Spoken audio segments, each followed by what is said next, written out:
5장이 어떻게 보면 어떤 절정입니다. 5장이 어떻게 끝나죠? 제사장들이 그 구름으로 말미암아 능히 서서 섬기지 못하였으니 이는 여호와의 영광이 하나님의 전에 가득했다.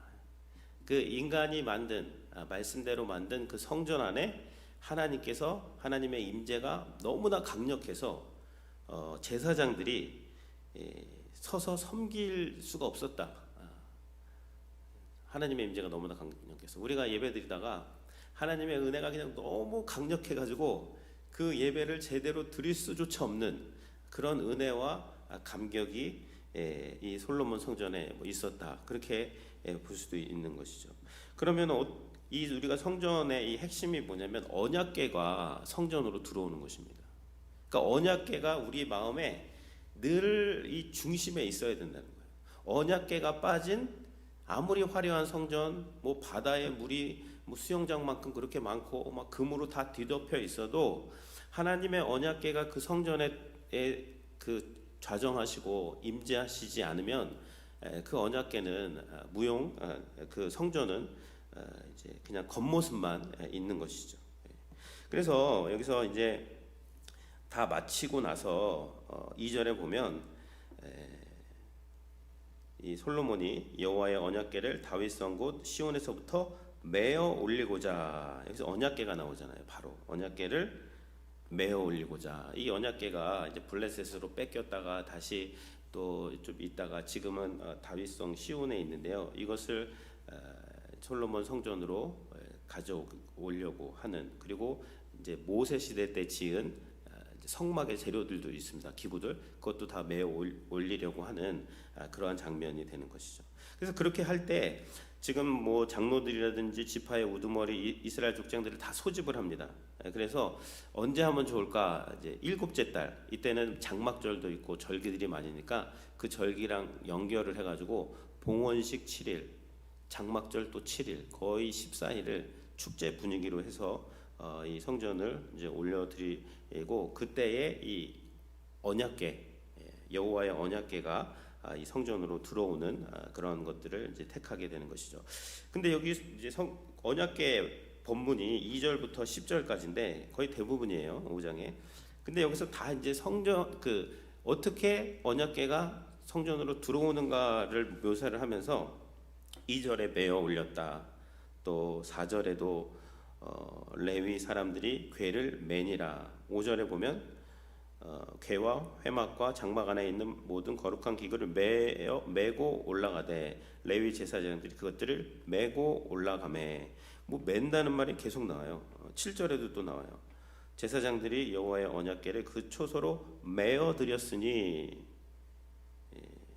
이 본전 앞에서, 그러니까 성소와 지성소가 있잖아요. 성소와 지성소가 있고 여기 휘장이 이렇게 있는데, 이 원래 법궤는 이 채랑 일체형입니다.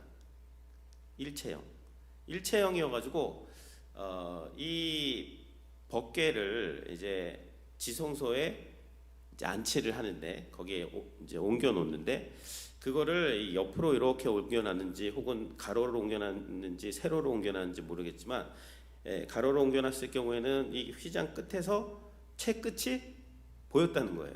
여기 크거든요. 우리가 봤지만 성전이 훨씬 더 커졌습니다. 그래서 그 끝이 조금 보였다. 혹은 세로로 놨으면 이게 뭐 그 휘장 쪽으로 불룩하게 좀 밀고 나와서 좀 보였는지, 어찌 되었던 그 법궤 언약궤의 채가 본전 앞에서 그 끝이 조금 볼 수가 있었다. 그러나 밖에서는 그것을 볼 수는 없었다. 뭐 벽을 뚫고 나가지는 않았다. 이제 그 말이 되는 것이죠. 그리고 10절에 보면 그 궤 안에는 언약궤죠. 언약궤 안에는 두 돌판 외에는 아무것도 없으니 이것은 이스라엘 자손이 애굽에서 나온 후 여호와께서 그들과 언약을 세우실 때에 모세가 호렙산에서 그 안에 두었던 것이다. 그래서 그럼 언약궤 안에 뭐가 있는가? 뭐 다른 건 다 사라졌어요. 뭐 만나라든지 뭐 쌍난 지팡이, 그건 없습니다. 어떤 기적을 상징하는 것이죠. 그런 것들은 없지만 남은 게 하나 있습니다. 두 돌판 외에는 아무것도 없었다.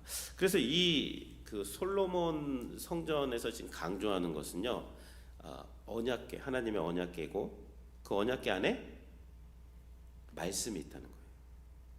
모세 시대 때 하나님이 세운 그 언약이란 게 그 말씀 언약궤, 그 두 돌판에 말씀이 있었고 그 말씀이 결국 그 성전 안에 임재하시고 또 자정하실 때 그 성전에 하나님의 강력한 그 영광이 나타났다. 그것을 지금 강조를 하고 있는 것입니다.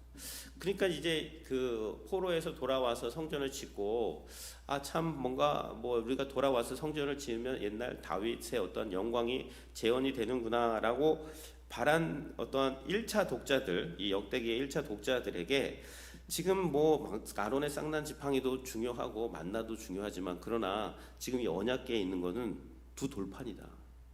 너희가 지금 이 너희 안에 하나님의 말씀의 돌판이 있는가?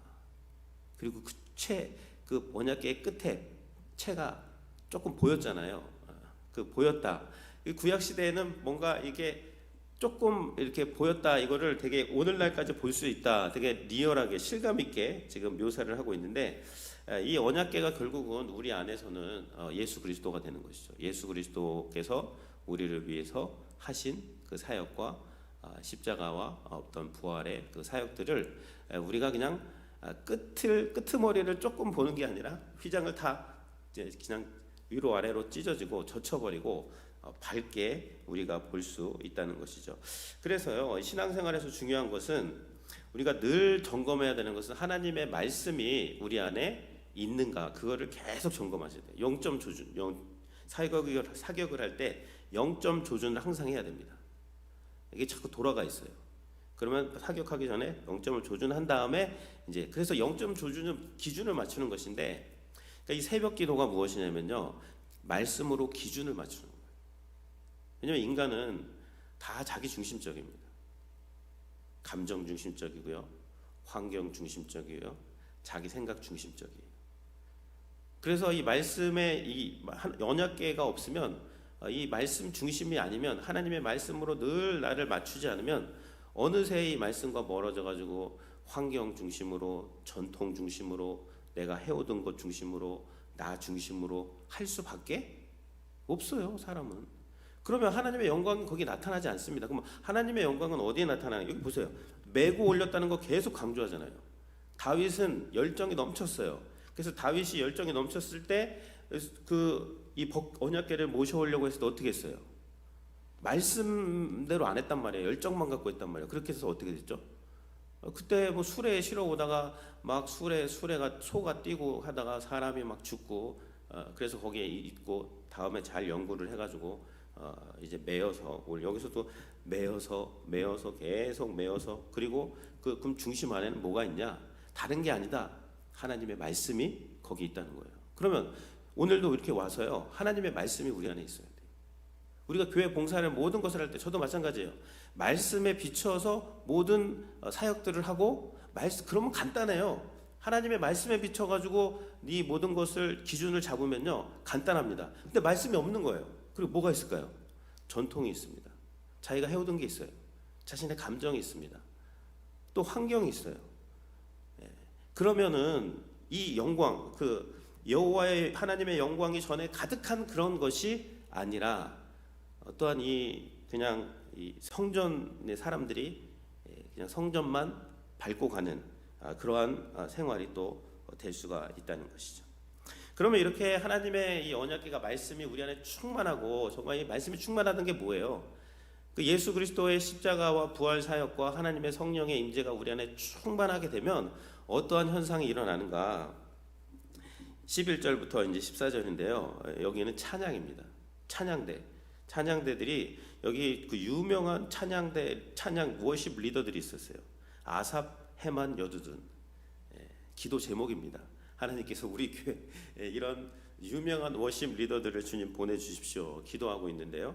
그 찬양이 이제 이 사람들이 올라가고, 그 아들들하고 250명의 120명의 그런 나팔 부는 사람들, 또 찬양대원들이 이제 서가지고 이 언약궤가 들어올 때 그냥 하나님을 찬양하는 거예요. 이 북받쳐 오르는 그들이 입에서 터져 나온 게 뭡니까? 13절. 나팔을 부는 자와 노래하는 자들이 일제히 소리를 내어 여호와를 찬송하며 감사하는데 나팔을 부고 재금을 치고 모든 악기를 울리며 소리 높여 여호와를 찬송하여 이르되, 그 내용이 무엇입니까? 선하시도다, 그의 자비하심이 영원히 있도다. 하나님 선하시다는 거예요. 하나님 자비로우시다. 하나님 은혜로우시다.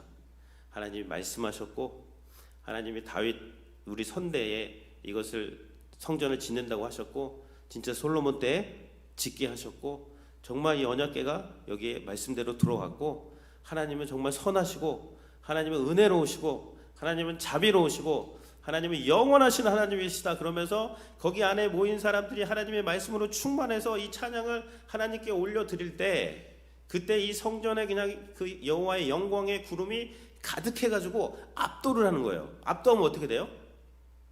한량없는 은혜죠. 갚을 수 없는 은혜. 우리가 막 예배드리다가 한량없는 은혜, 갚을 수 없는 은혜, 그럼 예배드리다가 막 무릎 꿇잖아요. 무릎 꿇고 하나님, 저 같은 이 죄인을 하나님 구원하여 주시고 자녀 삼아 주시고 이렇게 하나님 알게 하여 주신 거 너무너무 감사합니다 하면서 이 제사장들이 그 영광의 직분을 섬길 수조차 없는 그런 은혜가 여기에 있게 되는 것이죠. 이 제물을 여기 보면은 뭐 셀 수 없었다. 6절에 제사를 드렸으니 그 수가 많아 기록할 수도 없고 셀 수도 없었더라. 뭐 제물을요, 뭐 양 한 마리 잡고 이게 아닙니다. 이 뒤에 가 보면요, 이게 뭐 1장에서는 1,000번제가 나오잖아요. 여기 단위가 바뀌어요. 만 단위로 바뀝니다. 뭐 어떻게 양을 막 10만 마리 이렇게 제사를 드렸는지, 그러니까 이게 계산이 안 되는 거예요 지금. 그러니까 그만큼 하나님께서 그 축복하신 은혜가 크고 하나님의 은혜가 컸기 때문에 그 수가 많아서 기록할 수도 없고 셀 수도 없었더라. 예. 정말 한량없는 은혜고 갚을 수 없는 은혜고 다 형언할 수 없는, 다 표현할 수 없는 은혜가 지금 이 성전 가운데 있게 되는 것입니다. 그래서요, 우리가 늘 말씀이 늘 우리를 붙잡아 줘야 돼요. 기준을 맞추고. 오늘 한번 잘 생각해 보십시오. 오늘의 모든 하는 일들을 말씀 기준으로 하십시오. 그럼 심플해집니다. 간단해져요. 복잡하지 않습니다, 삶이. 하나님 바라보고 말씀에 맞추고, 그리고 하나님을 말씀에 맞춘 사람들은 뭐가 나오냐면 찬양이 나옵니다. 찬양이 터져 나오는 거예요. 구원하심이 보좌에 앉으신 하나님과 어린 양께 있다다. 내가 뭘 해가지고 뭐 내가 이렇게 했는데 뭐 왜 이렇게 안 해주십니까? 그게 아니에요. 그건 구원과 관계 없는 것입니다. 구원은 하나님께서 하신 일, 그 아들을 통해서 하신 일이 내 안에서 그 밝히 드러나고 그것이 중심에 자정하실 때 선하시도다, 은혜로우시도다, 여호와의 인자와 자비가 영원하도다라는 그런 말들이 우리 안에서요 계속 나오게 되는 것입니다. 그 찬양이. 그리고 하나님의 임재가 있는 그러한 오늘 하루가 되시기를 주님의 이름으로 축원을 드립니다.